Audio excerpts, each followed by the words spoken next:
J'ai eu un échange téléphonique récemment avec Jean-Pierre Garnier-Mallet et il me disait mais venez dans mes conférences, etc. Vous venez plus, tout ça.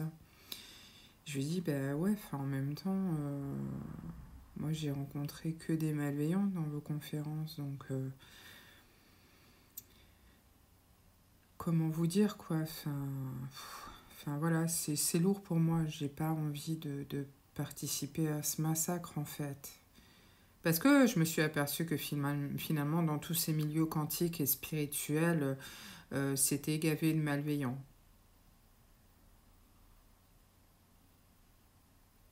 Et tout me confirme tout le temps cette donnée. Et que tous ces malveillants sont convaincus d'être bienveillants. Et en fait, moi, quand je les vois agir, parler, parce que l'acte, il est important quand même.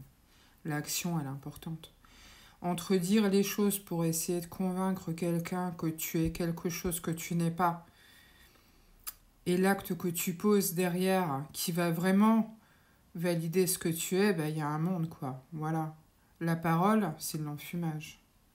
L'acte est réel, l'acte est vrai. Il n'y a que les actes qui comptent en vérité.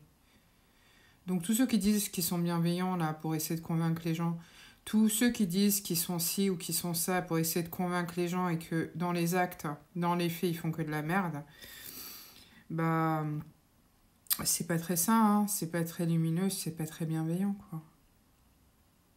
Voilà, je voulais juste partager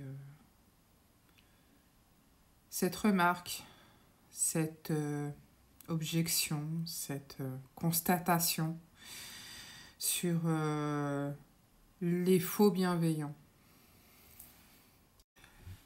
Les faux bienveillants qui sont partout, mais vraiment partout. Ils sont infiltrés partout. Alors je sais que je l'ai déjà dit par rapport au truc PN, tout ça, quoi. La psychologie nous dit qu'il n'y aurait qu'1% de gens pervertis.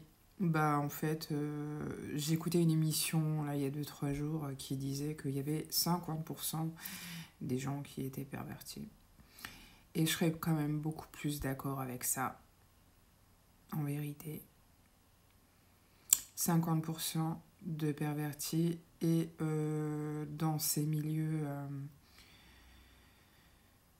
spirituels, je pense qu'au niveau relationnel, hein, je pense que il y a des chasseurs qui chassent aussi, donc tout ce qui est site de rencontres, etc., ça doit être un nid aussi à venin. Enfin, en tout cas, si vous tombez bien, je pense que vous avez beaucoup de chance.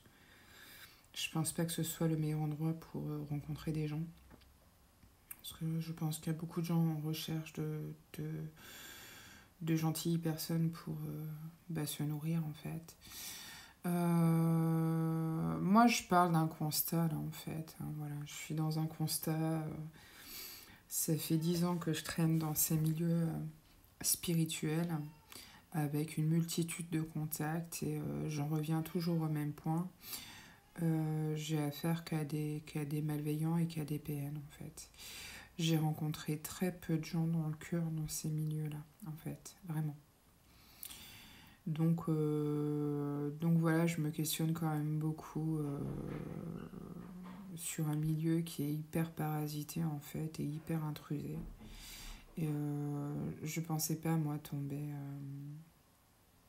Enfin, moi, quand je suis rentrée dans ces milieux spirituels, je m'attendais vraiment à tomber des gens dans le cœur et dans la lumière. Et ben, je suis un peu déçue du voyage, vous voyez. Donc, j'en ai rencontré très peu. Je dis pas qu'il y en a pas, hein. Je dis qu'il y en a très peu.